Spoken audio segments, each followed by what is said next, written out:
함께 보셔야 할 말씀은 신약성경 사도행전 13장입니다.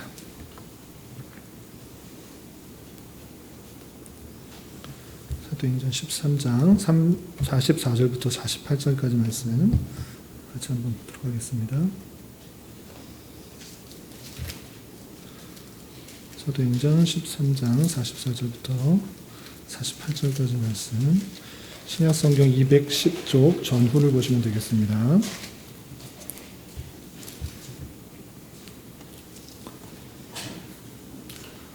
찾으셨나요? 44절부터 48절까지 함께 봉독합니다. 시작.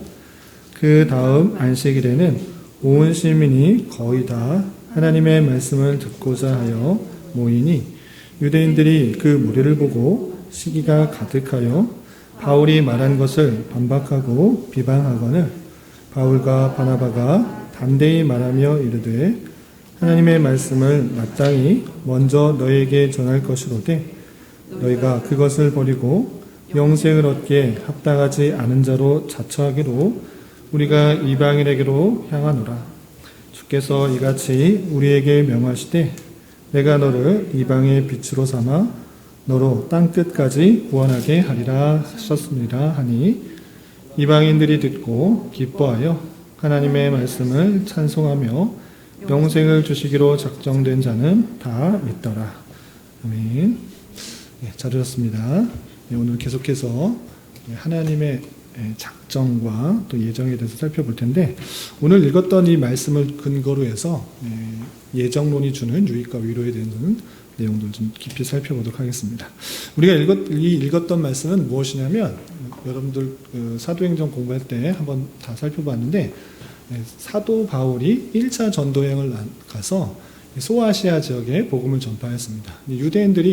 유대인들에게도 복음을 전하였지만 특별히 사도 바울은 이방인들에게 복음을 전파하는 자로 부르심을 받았기 때문에 사도 바울은 열심히 이방에 돌아다니면서 복음을 전했습니다. 그런데 그 복음을 듣는 자가 다 믿었다 이렇게 표현하지 않고 그 말씀을 잘 살펴보면 영생을 주시기로 작정된 자는 다 믿더라 이렇게 표현되고 있습니다.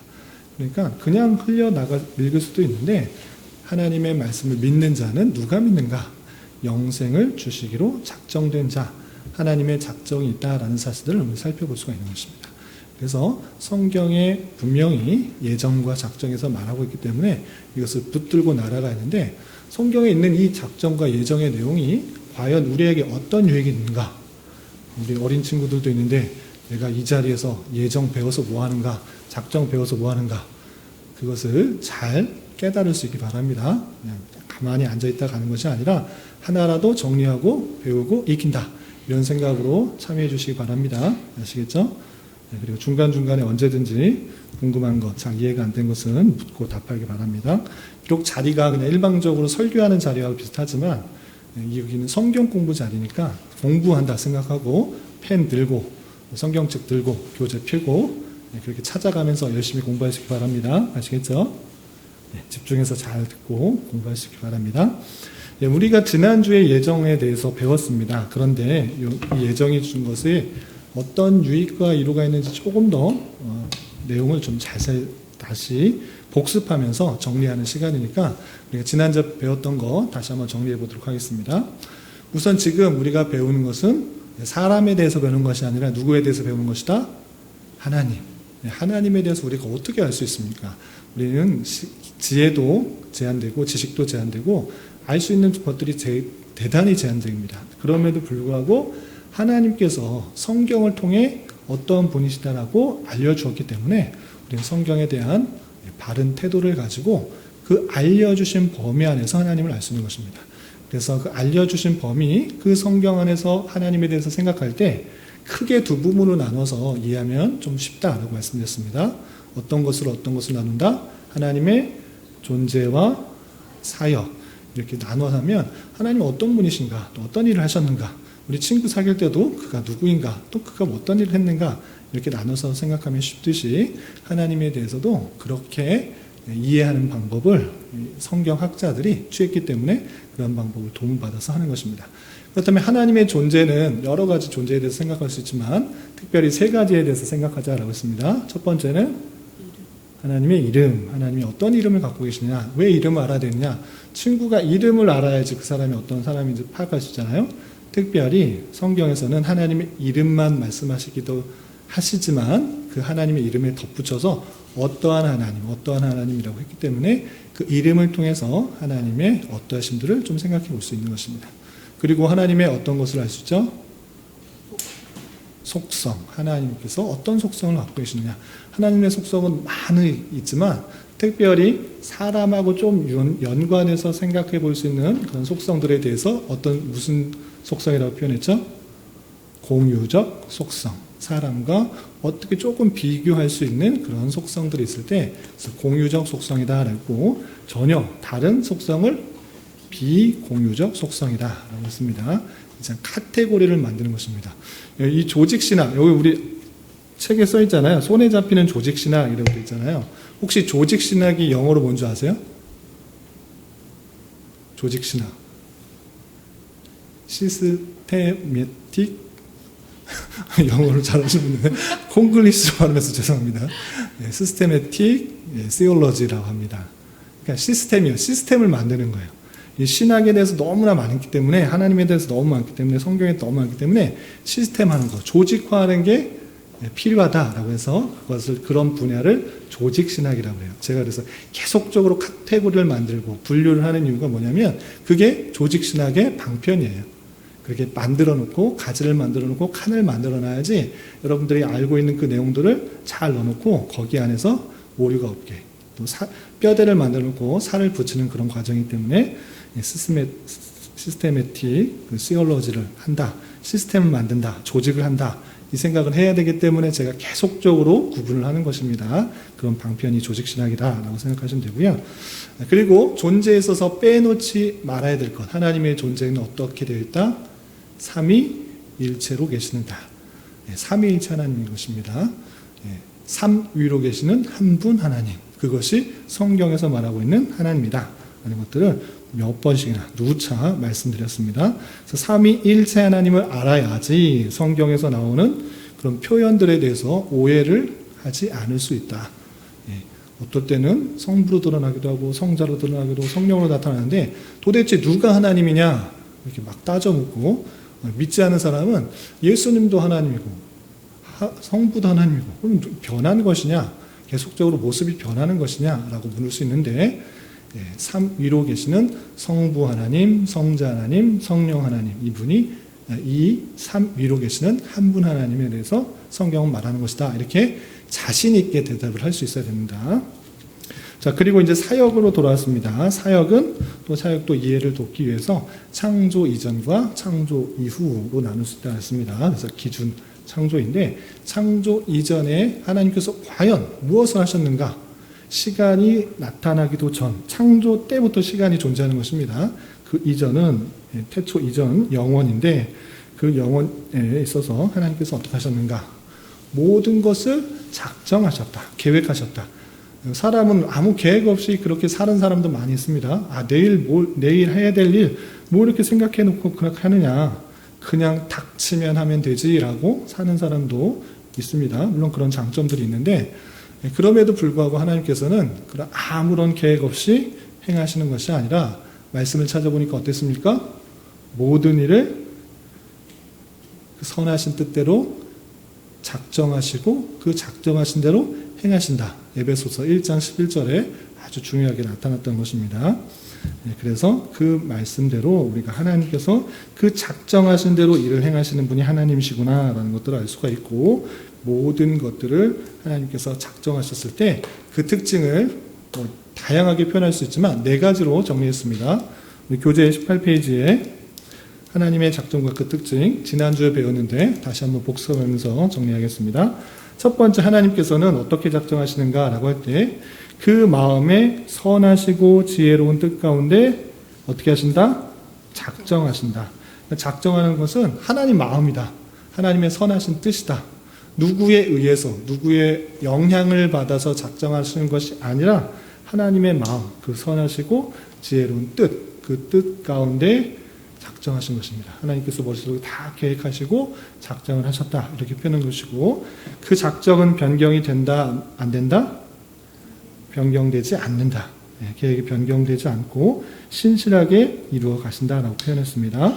지난주에 권사님께서 질문하셨는데, 아니 성경에는 하나님께서 후회하셨다, 또 마음을 돌이키셨다, 보좌를 옮기셨다 등등등의 하나님 마음을 바꾸시는 표현들이 등장하지 않습니까? 라고 말씀드렸는데, 이것은 말씀드린 것처럼 하나님께서 사람들이 이해할 수 있는 방식으로 표현한 그런 것이다. 그래서 신인 동령론적인 표현이다 라고 이해하시면 되겠습니다.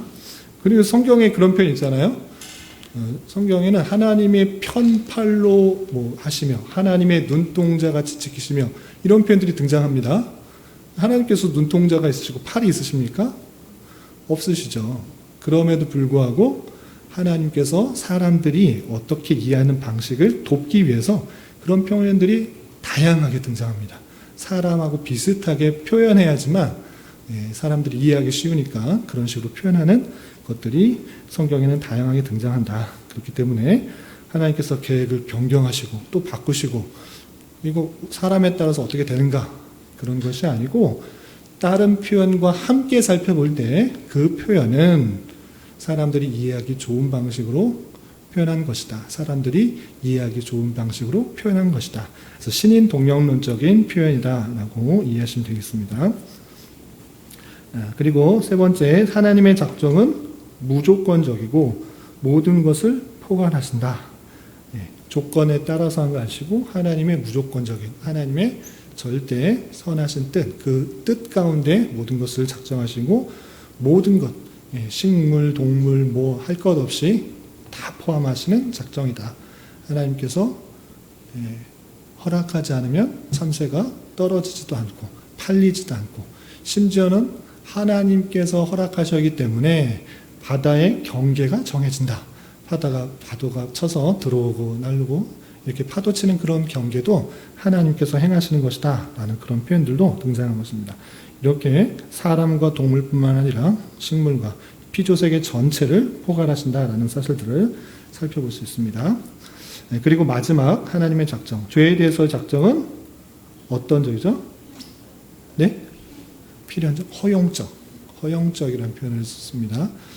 죄에 대해서 작정하셨는데 그것은 하나님께 그 잘못이 돌려지지 않기 때문에 죄를 지은 사람들이 죄를 그냥 짓도록 허용하신다, 또는 간과하신다, 묵인하신다, 이런 식으로 표현을 쓰는 것입니다.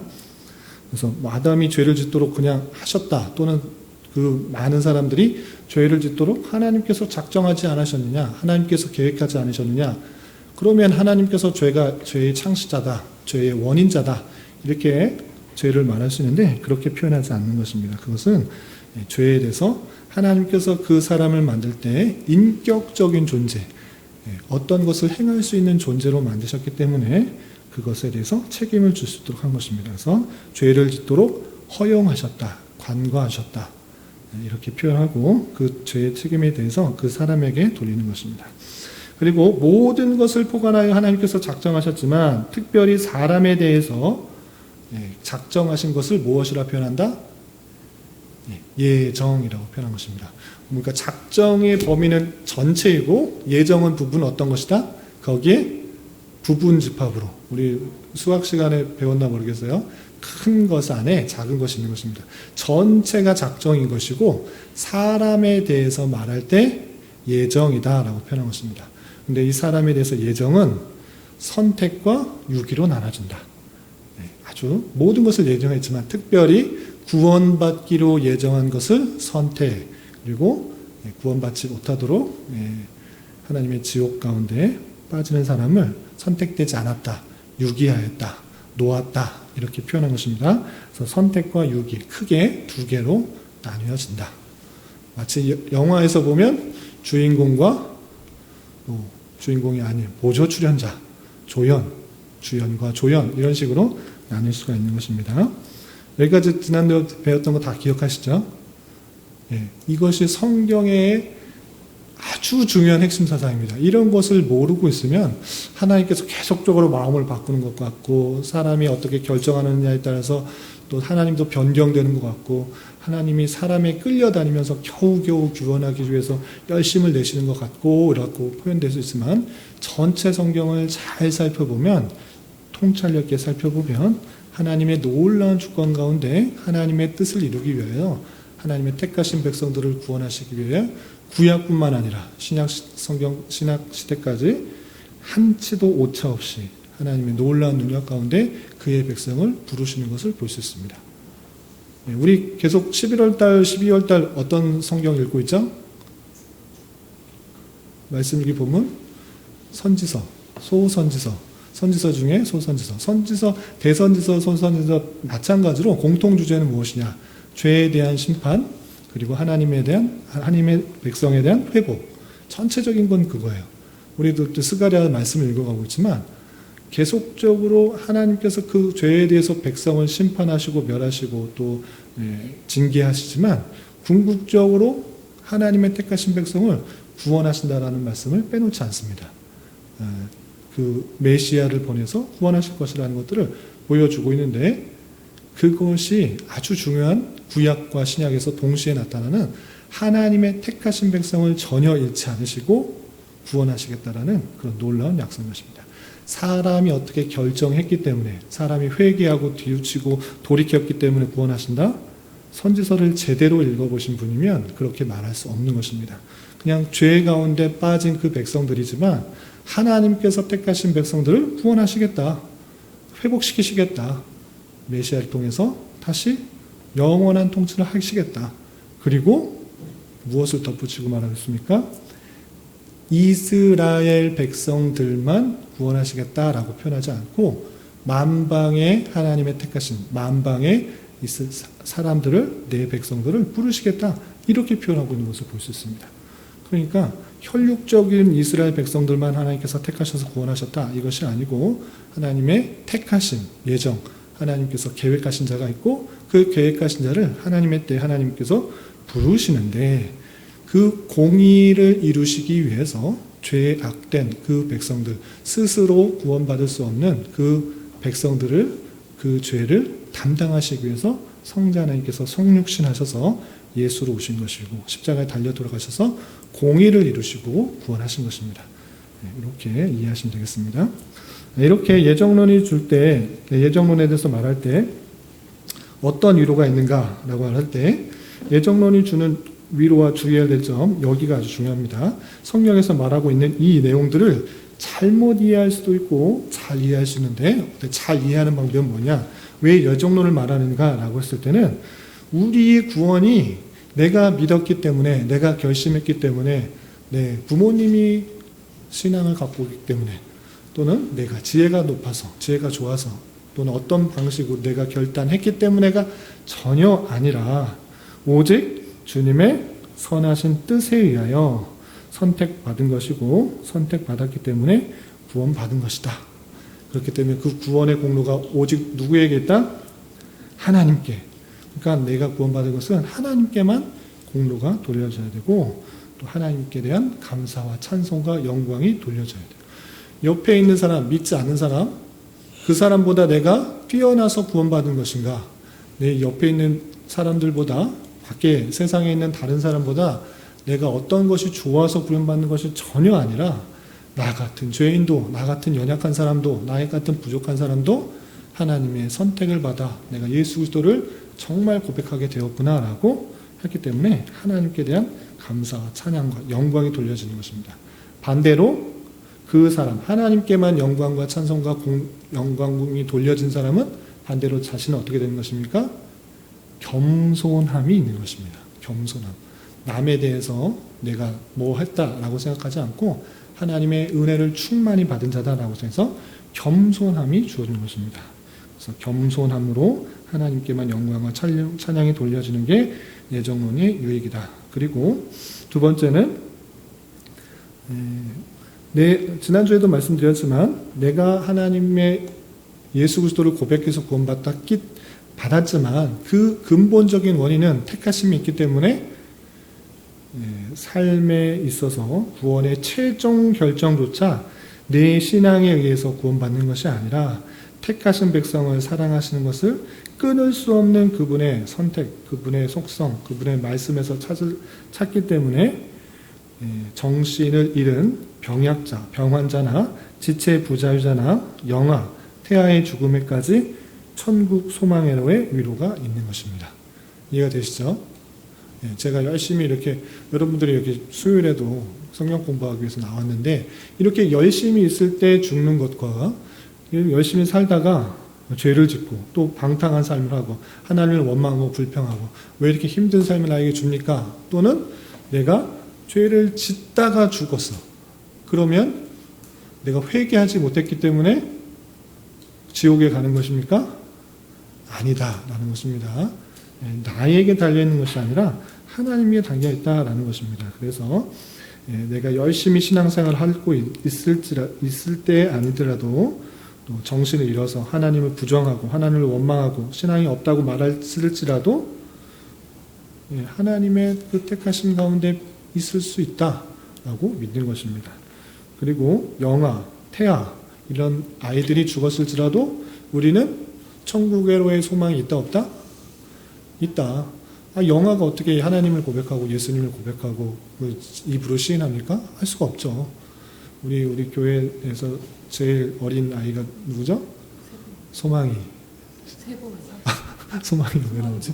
세봄이 왜 이러지? 목사가 성도들 많지도 않은데 이름을 까먹어서 죄송합니다.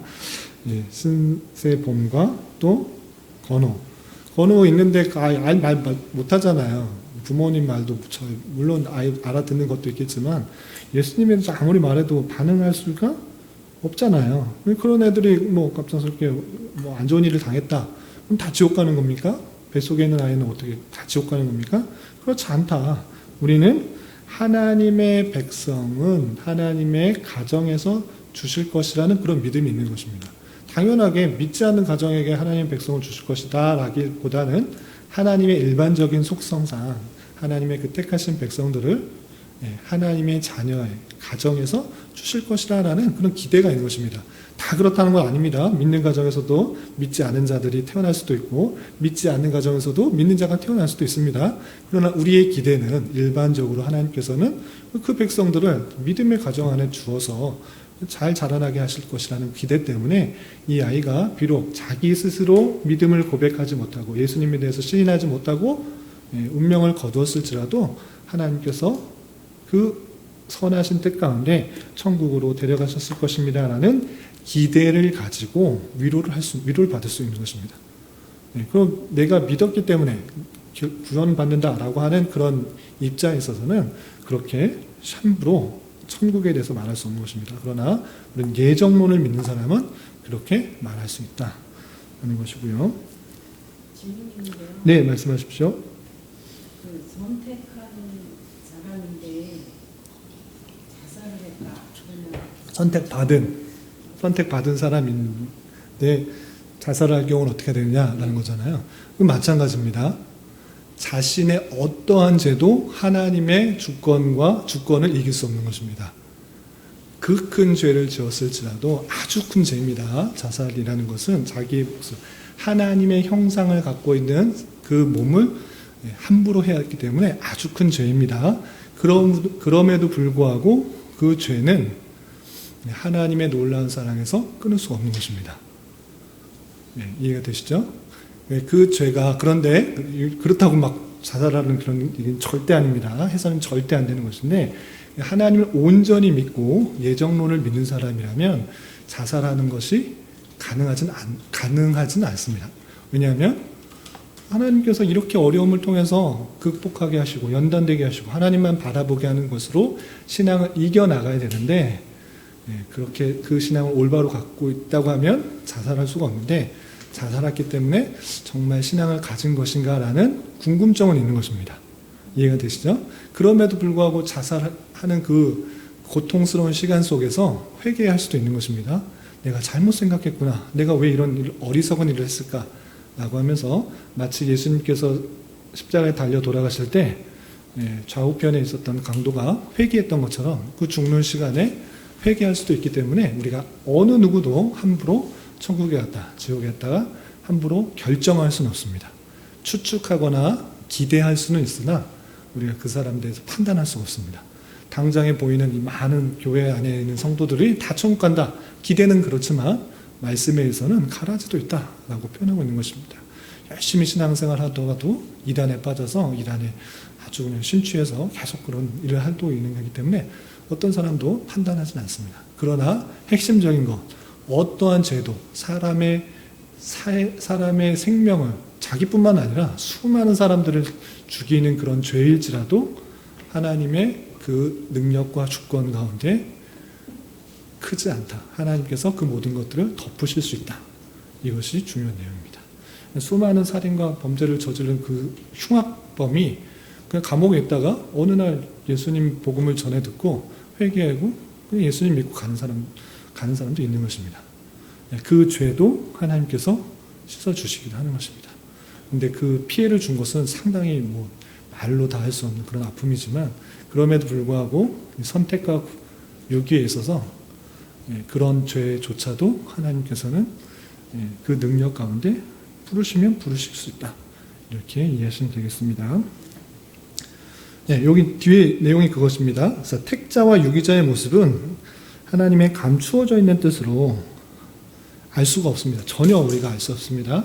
그냥 기대하고 추측하고 그냥 바라는 것일 뿐이지 전혀 알 수가 없는 것입니다. 열심히 나오다가도 신앙을 잃고 돌아서는 사람도 있고 하나님 부정하고 배반하고 이렇게 하는 사람도 다시 하나님을 찾는 경우도 있기 때문에 전혀 알 수가 없는 것입니다. 그래서 우리는 어떻게 생각해야 되느냐? 모든 사람을 주님의 택하신 백성으로 기대하며 바라는 것입니다. 그래서 저 사람은 정말 믿지 않을 거야 그러면서 내가 제안하고 판단하고 복음 전하지 않는 것이 아니라 그런 사람일지라도 하나님 믿을 수 있다라는 기대를 가지고 복음을 말과 행동으로 전하는 것입니다. 우리가 모든 사람을 위하여 기도하되 특별히 권세를 잡은 자를 위해서 기도하라는 그런 표현이 있잖아요. 왜 기도하라는 것이죠?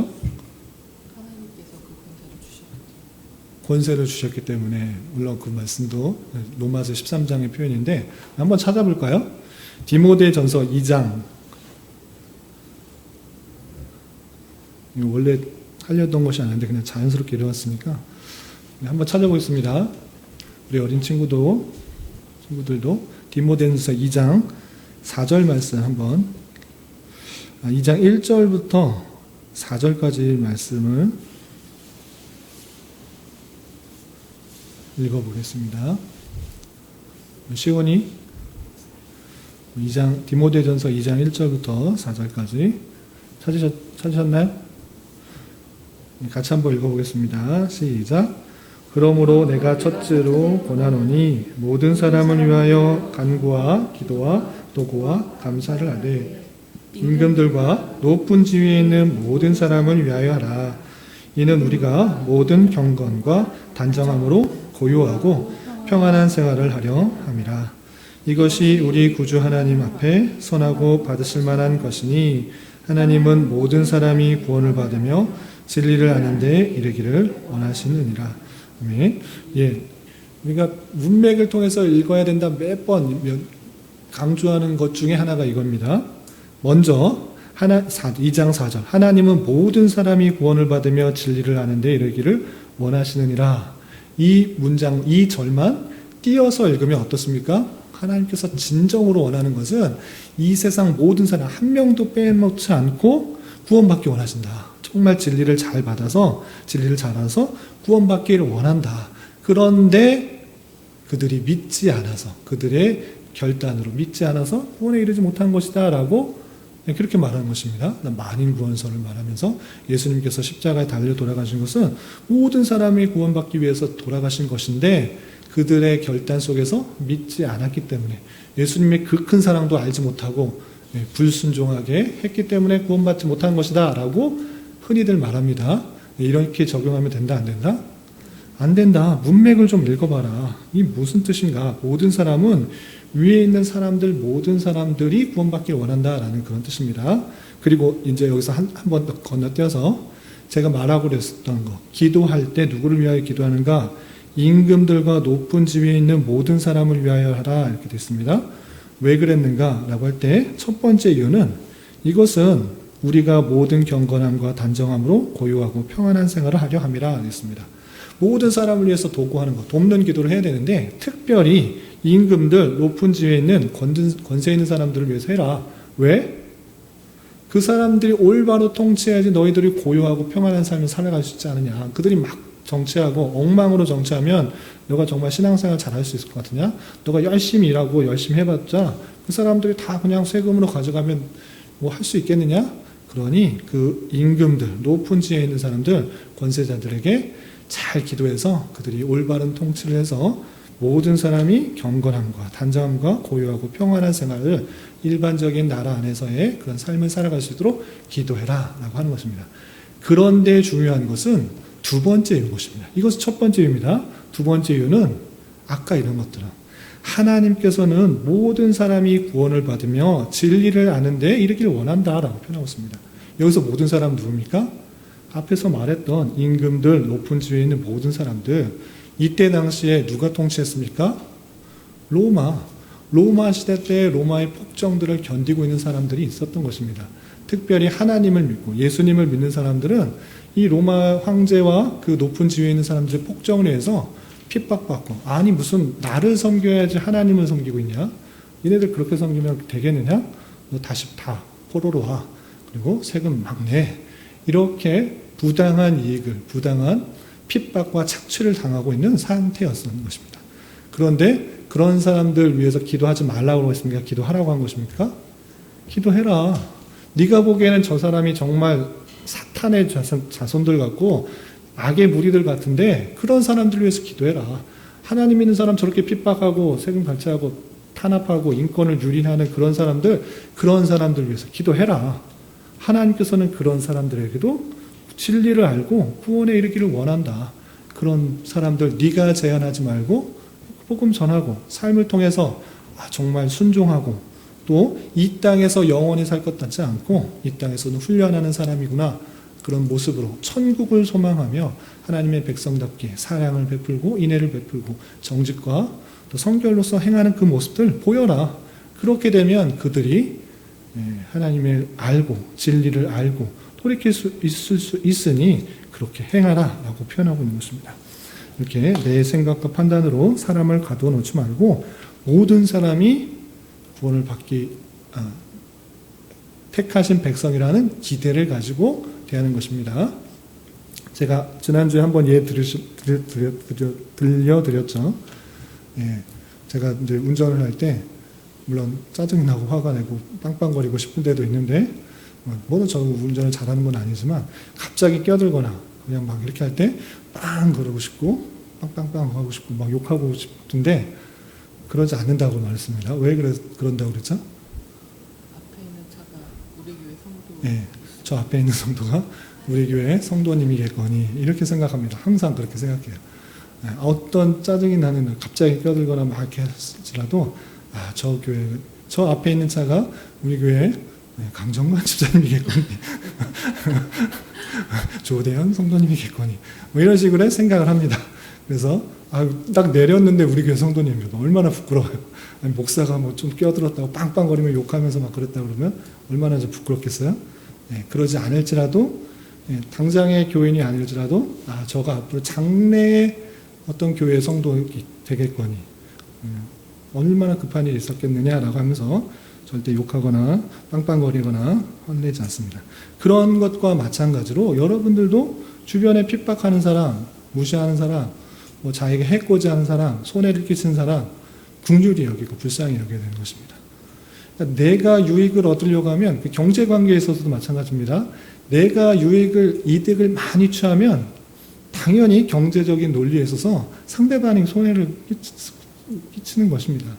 그러니까 물건 살 때 파는 사람의 뭐 이렇게 비쌉니까? 깎아주십시오. 이거 흠 있네요. 뭐 이거 잘못됐네요 하면서 깎는 거 물론 깎는 건 내 자신의 유익이 있을 수 있습니다. 이득이 있을 수 있습니다. 경제적인 관점에 있어서 내가 손해를 보지 않고 더 많은 이익을 위해서 그렇게 깎는데 지나치게 후려쳐서 막 깎는 거 상대방에게 있어서 이득을 뺏는 도적질과 다르지 않은 것입니다.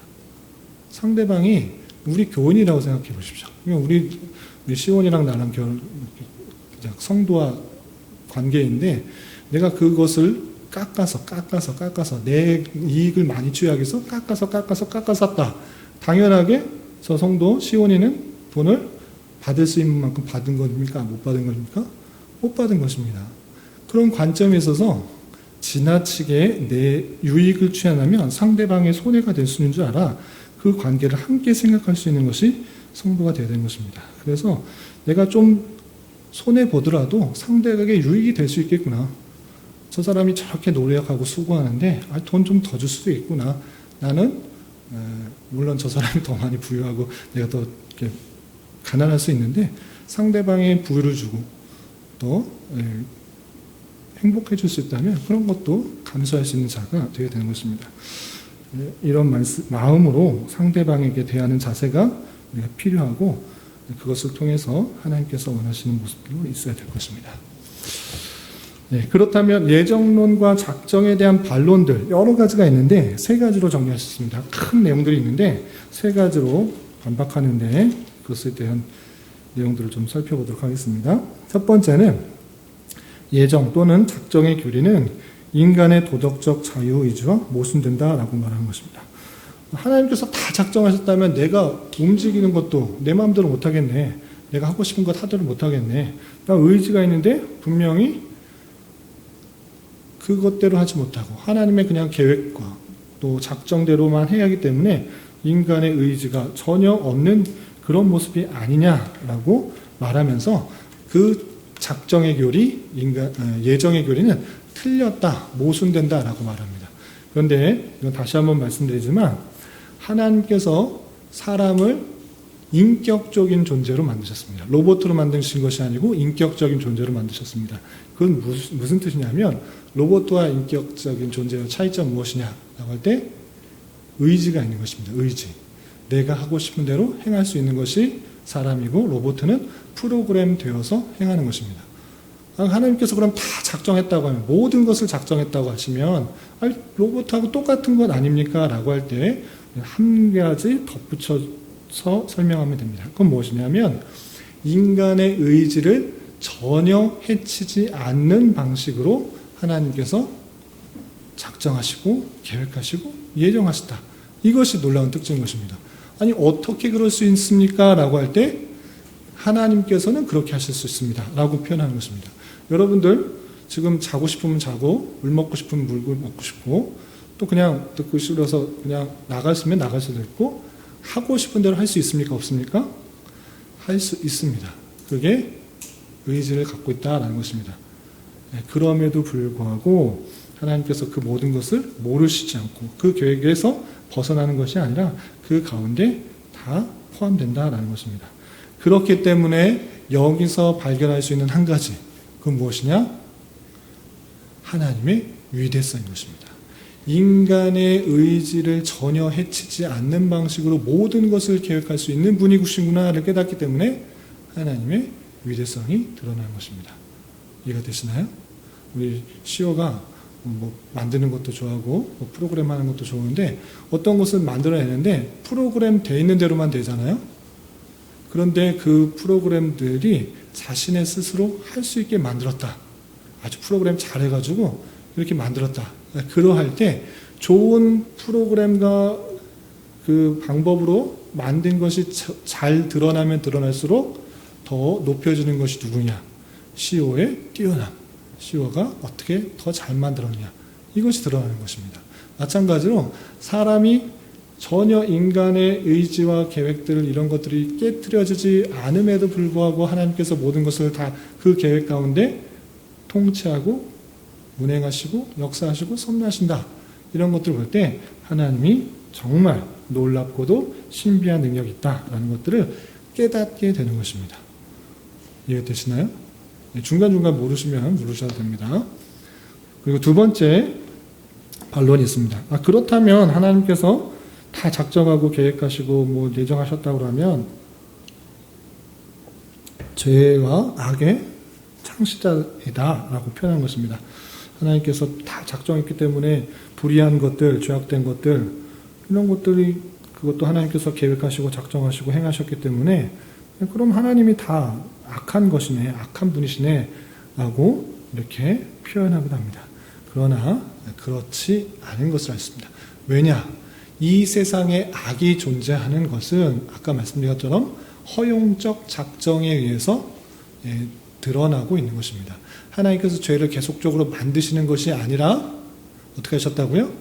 아담의 일에 죄로 물든, 죄악으로 물든 완전히 타락한 그 세상 속에서 그들이 스스로 죄와 악을 만들어내도록 허용하시고 간과하시고 방임하셨다.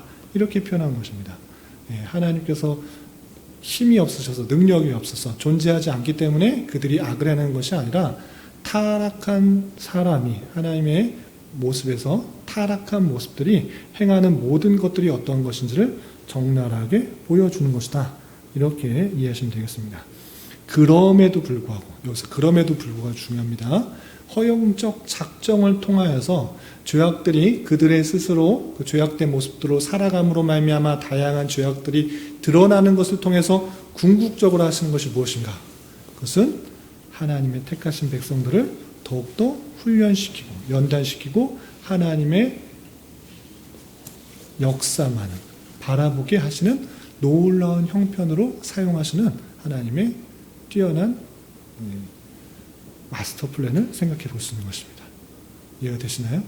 하나님께서는 그것을 전혀 모르고 통제가 안 되는 이 만들어놨던 그 사람들이 통제가 전혀 안 돼서 한번 악이 들어갔더니 전혀 통제 않고 자기 멋대로 막 무기도 만들고 사람도 죽이고 창조 질서도 타락하고 성적 타락과 동성애와 환경 오염과 낙태와 이 전혀 통제 안 되는 이런 나라가 되었구나, 이런 모습이 되었구나 라고 하는 것이 아니라 그 모든 악함을 통해서 그들의 악한 죄악들이 정말 하나님의 심판을 부를 수밖에 없는 모습이고 그 다양한 세상의 그런 힘든 것을 통해서 더욱더 하나님의 택하신 백성을 연단시키고 또 하나님만 의지하게 하고 하나님께서 그럼에도 불구하고 그 택하신 백성을 신실하게 지켜보시는 것을 깨닫게 하는 형편을 볼 수 있는 것입니다. 예, 질문해 보세요. 하나님께서 영광을 받으시는 방편이 네. 사람을 통해서 하나님께서 역사하시고 그것을 통해서 하나님께서 영광을 받으시는 건데 사실은 저희가 하나님께서는 이제 능력이 있으시기 때문에 굳이 저희를 타락시키시지 않으신다 하더라도 네. 이미 아담의 타락하기 이전의 상태에서도 충분한 영광을 취하실 수 있으셨을 텐데 왜 굳이 우리를 타락하기 영광을 받으시기 위해서 타락을 놔두신 것이 아니라 하나님께서 그 택하신 백성들을 얼마나 사랑하시는지를 보여주시고 그 사랑을 보여줌으로 말미암아 정말 뛰어난다는 것이 영광이 드러난 것입니다. 그냥 영광이 드러나죠. 하나님께서 지으신 모든 것들이 하나님을 찬양하도록 하나님의 위대성들을 드러나도록 했으나 그냥 그 안에서도 충분했으나 하나님께서 그 놀라운 계획들, 창조 이전에 세우셨던 그 놀라운 계획들, 그리고 택하신 백성들과 그렇지 않은 백성들을 나누고 주연과 조연을 나누고 그 조연 속에서 또는 악한 역할들을 통해서 오히려 그 택하신 백성들을 얼마나 사랑하시고 그들을 사랑하고 이끄시며 아픔과 슬픔들을 다 이끄신 것들을 통해서 하나님이 어떤 분이신지를 더 드러내시기를 원했던 것이기 때문에 훨씬 더 타락을 하나님께서는 허용하셨지만 오히려 적극적인 허용이다. 이렇게 표현하는 것이 좋습니다. 아담과 하와한테 선악과를 줘놓고 전혀 따먹을 줄 몰랐는데 따먹었다? 이거 아니고 따먹을 줄 알았던 것입니다. 그 사단과 아담과 하와 그 모든 계획 속에서 하나님의 그 뜻 가운데 그들이 죄를 범하고 하나님을 떠난 인간이 얼마나 쉽게 떨어지고 죄악 가운데 빠질 수밖에 없는 것인지를 잘 보여주는 사건이다. 이렇게 생각하시면 되겠습니다. 하나님께서 죄와 악의 창시자라고 말할 수 있습니까? 없습니까? 없다. 이렇게 하셨습니다. 왜? 시오? 그냥 갑자기 궁금해서 네네. 일정을 네. 예정하시는데 네. 얼마나 걸렸어요? 예정하는데 얼마나 걸리셨느냐. 아까 말씀드린 것처럼 지금 말하는 것은 창조 이전입니까? 창조 이후입니까? 이전. 예. 창조를 나누는 것은 시간이 있느냐 없느냐의 차이입니다. 창조 이전에는 시간이 없는 것입니다. 얼마나 걸렸냐라는 것을 알 수가 없습니다. 우리가 아는 개념은 창조 이전부터 어떤 것들이 진행될 때를 시간이라고 합니다. 어떤 것들이 아무런 진행들이 없다. 그런 건 시간이 진행되지 않는 것이고 멈춘 것. 이른바 타임머신 시간을 거스르는 거고 모든 것이 딱 멈추는 거 있잖아요. 그런 것이 시간이 정지했다라고 표현해요. 아무런 사건이 딱 일어나지 않는다 그러면 시간이 흐르는 것이 아니에요. 시간이 흐른다는 것은 어떤 사건들이 연속해서 일어나고 있다는 뜻이에요. 그런데 지금 창조 이전의 사건들에 대해서 말하고 있기 때문에 그것은 하나님의 영역에서 시간을 생각할 수가 없는 거죠. 이해가 되시나요? 얼마나 걸렸냐. 이것은 창조 이후 이것을 판단할 수가 없는 것입니다. 좋은 질문 감사합니다.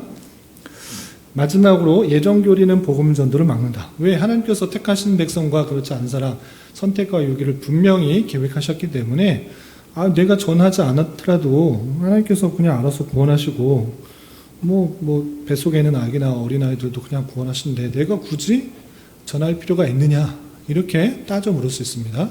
그래서 예정론을 믿는 사람은 특별히 장로교회나 개혁교회나 전도를 안 한다. 하나님께서 알아서 다 결정하시기 때문에 이렇게 말하는 사람들이 있는데 이것이 맞는가? 그것은 잘못된 것입니다. 항상 이게 핵심이에요. 예정론을 말하면 전도가 안 된다. 알아서 전도 그냥 구원 받을 텐데 내가 꼭 전도해야 되느냐? 그냥 오히려 믿지 않는 그냥 복음주의권에 있어서는 예수님께서 전하라고 했던 그 말씀들을 세계 땅 끝까지로서 듣든지 아니 듣든지 때를 얻든지 못 얻든지 전하고 또 믿게 해서 구원 받게 해야 되는데 예정론을 믿는 사람은 그런 것들을 잘 안 하려고 해요. 그러나 이 예정론의 교리는 오히려 실패가 없는 전도를 할 수 있는 것이다 라는 것입니다. 왜 그런가 라고 할 때 첫 번째로 이 예정 교리를 통해서 우리가 얻을 수 있는 것은 전도를 하지 말아도 된다라고 하는 것이 아니라 하나님께서 놀라운 것들로 복음을 전하고 전도하도록 계획하셨다라는 것을 알게 돼요. 끝만 말하는 것이 아니라 이 사람이 예정 받았으니까 구원 받았다. 이 끝만 말하는 것이 아니라 그 과정 또한도 계속적으로 말하고 있다라는 사실입니다. 한 군데 말씀 찾아볼까요? 로마서 이론만으로 끝날 수 있으니까 우리 성경도 좀 찾아보겠습니다. 로마서 10장 한번 찾아보겠습니다. 신약 성경 로마서 10장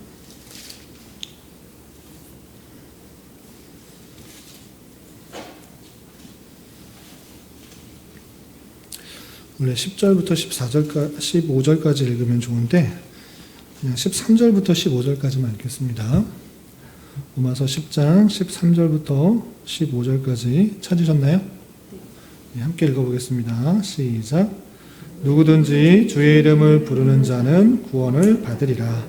그런즉 그들이 믿지 아니하는 일을 어찌 부르리요? 듣지도 못한 일을 어찌 믿으리요? 전파하는 자가 없이 어찌 들으리요? 보내심을 받지 아니하였으면 어찌 전파하리요? 기록된 바 아름답도다 좋은 소식을 전하는 자들의 발휘어함과 같으니라. 아멘. 로마서는 아시다시피 이신증의 내용들을 가장 잘 설명해 주고 있는 것입니다. 믿음으로 말미암아 구원받는다. 그런데 이 믿음으로 말미암아 구원받는 데서 그치는 것이 아니라 이 구원받는 것이 오직 하나님의 선택함에 가 있다. 좋은 그릇, 나쁜 그릇, 그 만들 것이 누구에게 있느냐? 토기장에 있지 않느냐? 토기장의 선택의 마음에 따라서 나누게 되고 구원을 받는 것이다. 또 에서와 야곱, 누가 선택받았느냐? 야곱이 선택받았다. 그가 어떤 일을 하기도 전에 뱃속에 있을 때 선택을 받은 것이다. 이 이야기를 하고 있습니다. 그렇다. 하나님의 주권 가운데 선택받은 사람이 있고 구원받는다. 이 이야기로 끝맺혀지는 것이 아니라 10장에서는 그럼에도 불구하고 예수 그리스도를 믿고 예수 그리스도를 믿음으로 말미암아 구원받는데 이 믿음이 어떻게 생기는지를 알려주는 것입니다. 어떻게 되는가? 13절 주의 이름을 부르는 자가 구원을 받습니다. 선택받은 자도 그냥 구원받는다기보다는 일반적인 방편에 의해서 주의 이름을 부르는 자, 예수 그리스도를 믿는 자가 구원을 받는 것입니다. 그런데 이 예수 이름을 붙고 예수 그리스도를 믿으려면 어떻게 되는가? 14절 그들 믿지 아니하는 자를 어찌 부르려? 그러니까 믿기 때문에 부르는 것이고 믿음이 어떻게 생기느냐? 듣지 못한 이를 어찌 믿으려? 그러니까 들음으로 말미암아 믿음이 생긴다라고 되어 있고 어떻게 들을 수 있는가? 전파하는 자가 없이 어찌 들으려? 전파하는 자가 있어야지 듣게 된다. 그럼 전파하는 자가 어떻게 생기느냐? 보내심을 받지 아니하였으면 어찌 전파하리요? 그러니까 보내심을 받아 전파가 이루어지고 전파가 되어 듣게 되어 믿음이 생기고 말미암아 부르게 되어 구원을 받는다. 이렇게 일반적인 하나님의 방편을 보여주고 있는 것입니다. 그러니까 그 구원받는 사람들을 구원하기 위한 하나님의 계획이 있다 없다? 있다. 그 과정도 하나님께서 계획하신 것입니다. 그 과정을 누가 쓰느냐? 너희들이 쓴다. 하나님께서 명령하시고 또 그 기쁨들, 그 감사하는 삶을 통하여서 또 하나님이 어떤 분이신지를 고백을 통하여서 전하게 되고 그것을 깨닫게 되고 믿음이 생기게 되고 구원을 받는 그 일반적인 과정으로 표현되고 있는 것입니다.